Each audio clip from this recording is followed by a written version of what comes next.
It's always a bit terrifying standing up here. And it's even more terrifying when the prayer beforehand says what you're supposed to be doing. I discovered this week, just to terrify me a little more, the former Archbishop of Dublin some years ago got all his priests together and he said to them, "Do not preach because you have to say something. Preach because you have something to say." So in the prayer that there is something to be said. Can we just bow our heads? May the words of my mouth and the meditations of our hearts be acceptable in your sight, O Lord, our rock and our Redeemer. Amen. You are the salt of the earth. Now, I've looked up a lot about salt in the last couple of weeks. It's essential for human life.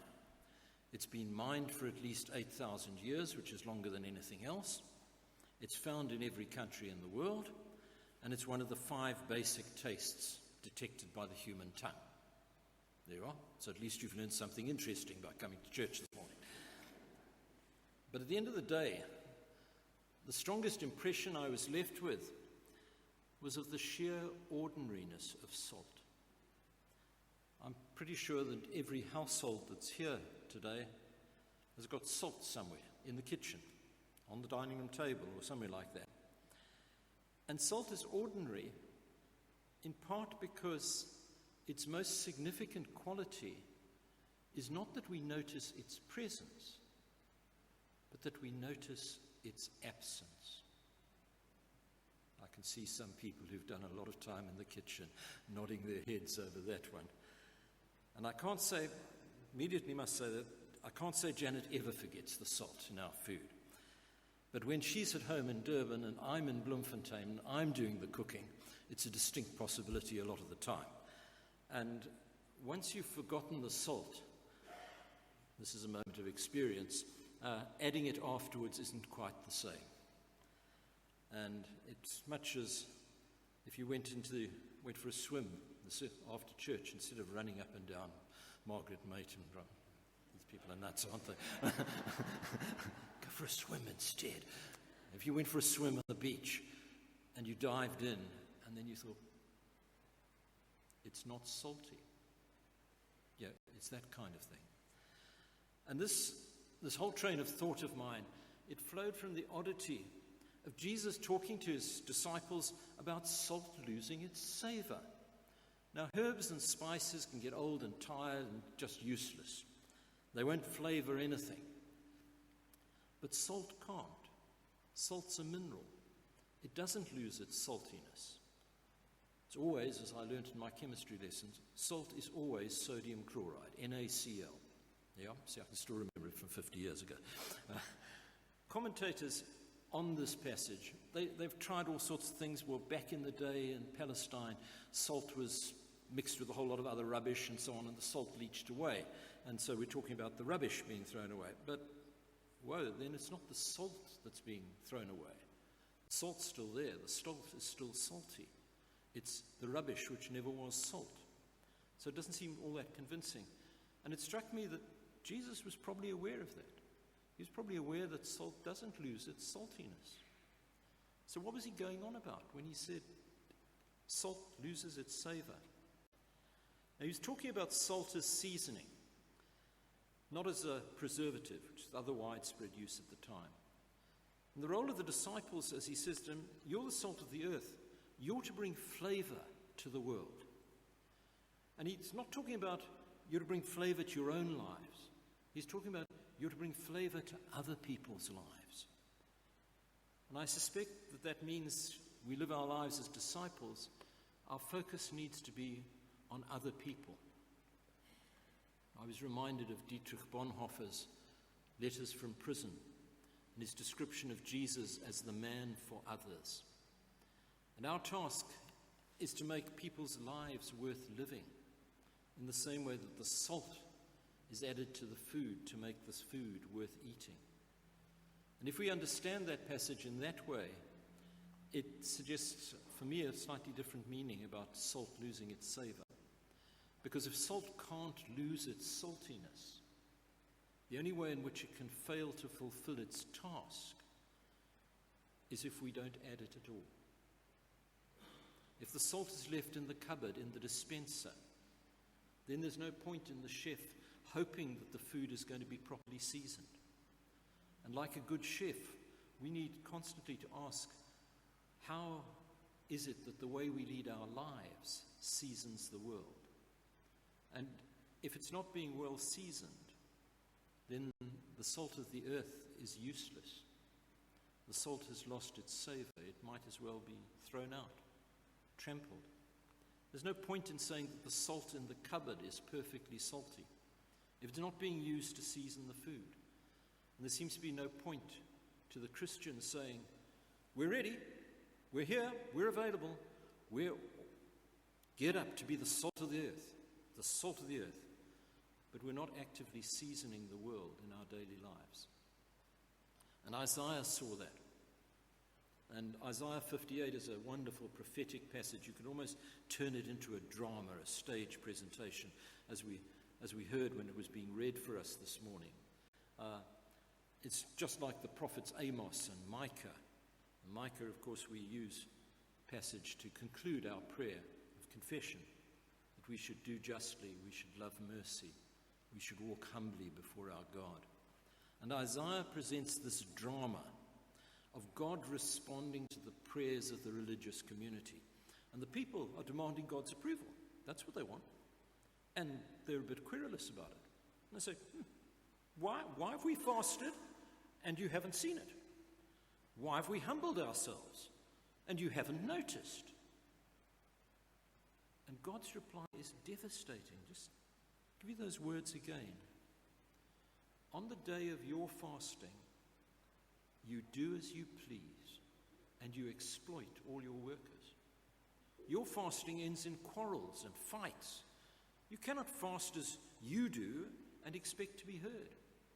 Is this only a day for you to humble yourself and bow before me? Is that what you call a fast? What better description could there be of failing to season the world? These were devout people, but their conduct reeked of hypocrisy.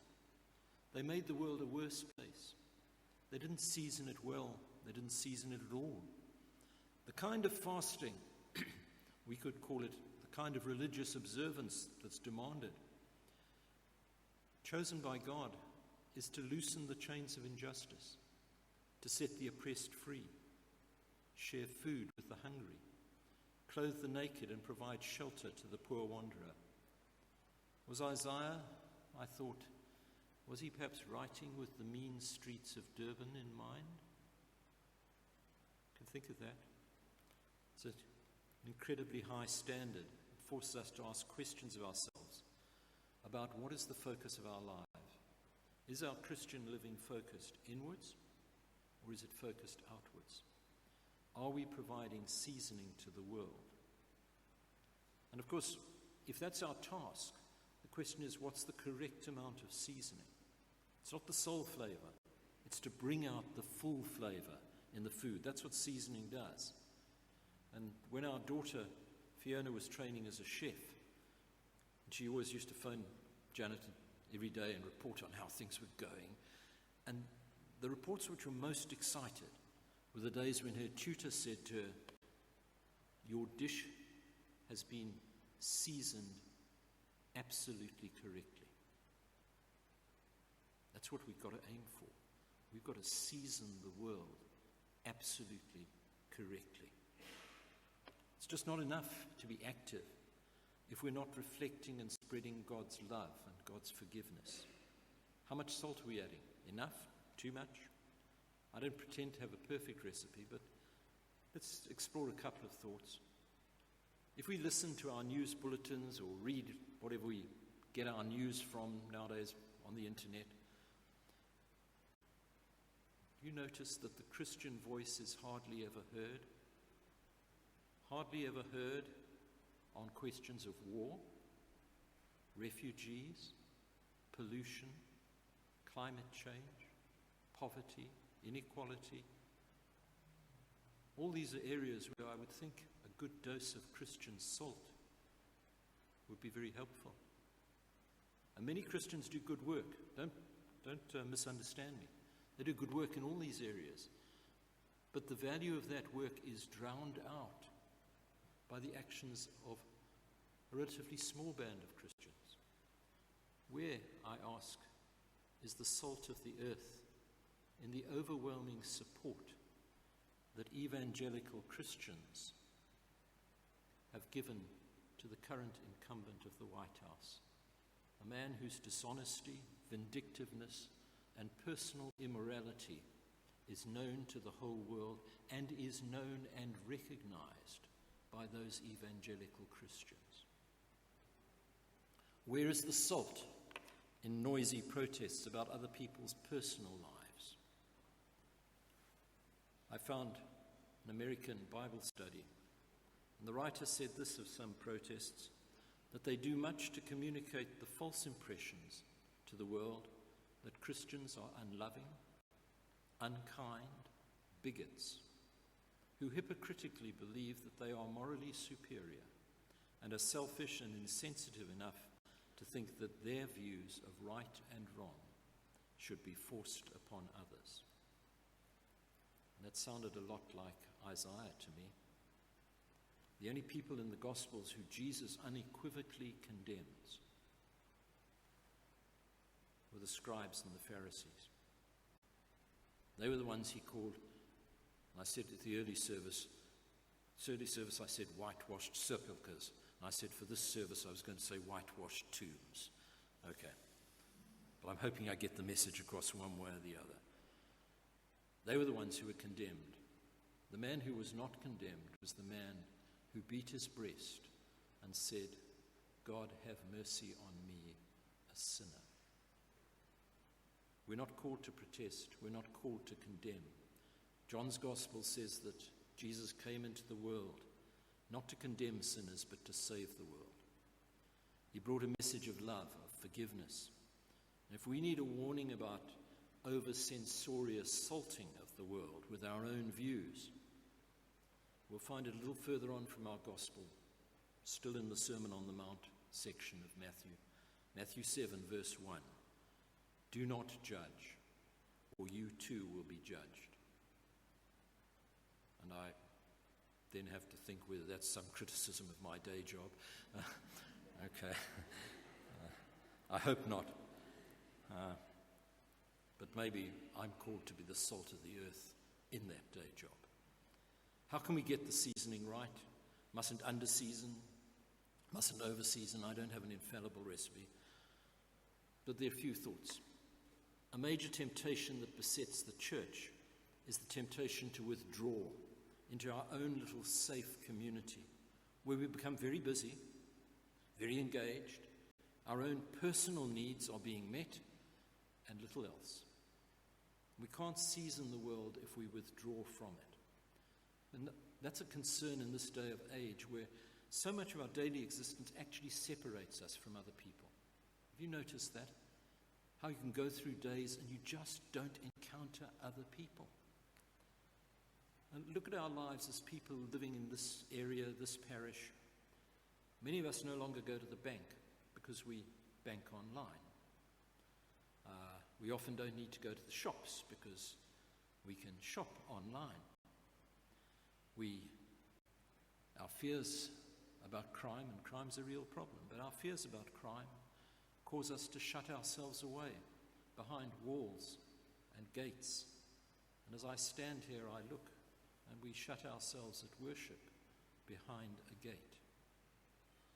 We have guards, we have alarms. Our children and our grandchildren can't go out to play.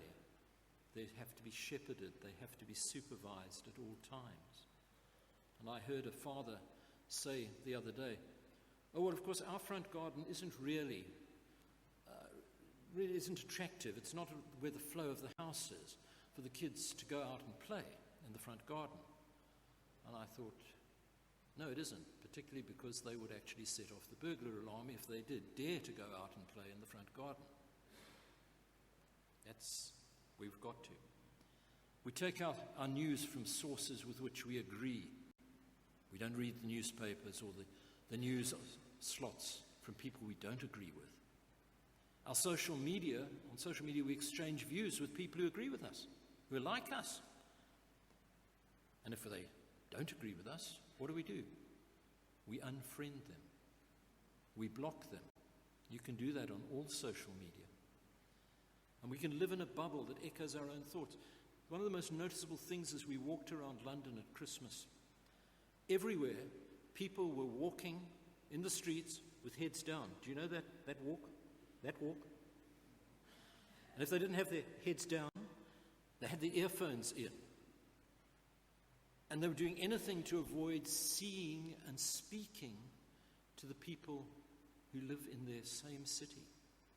On the tube, everyone, and I mean everyone, was either looking at their phones or listening to something, shut off in a private space and deliberately trying to avoid seeing anybody.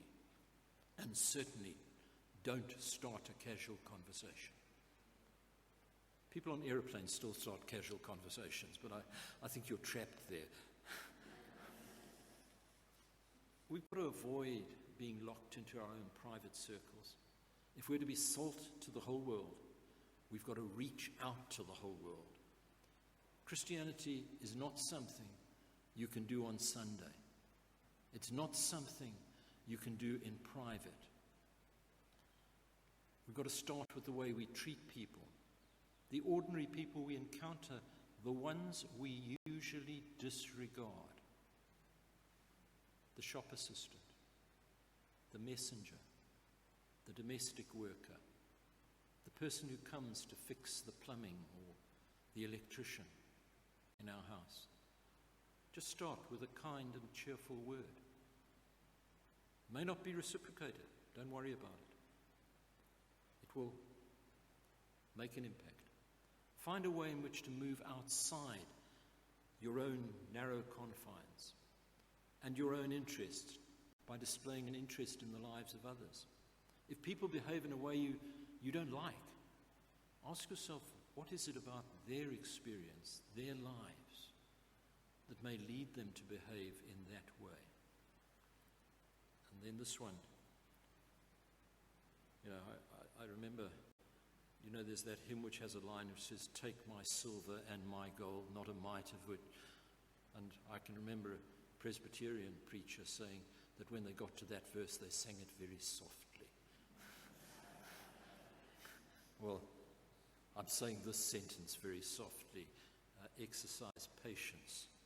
I'm not sure that those who appear before me in court would think I'm always very good at that, particularly if I don't like their arguments. But okay. Exercise patience. Being the salt of the earth starts with us. It starts in the way we treat people. It starts with being peacemakers and with the Beatitudes which precede that reading we had from Matthew. And they pose very searching questions. And each of us has got to answer the question for themselves. It's a challenging task. But think of this. A world properly seasoned with the love and the forgiveness of Jesus Christ. Doesn't that sound a lot like the kingdom of God on earth? And wouldn't that be worth building?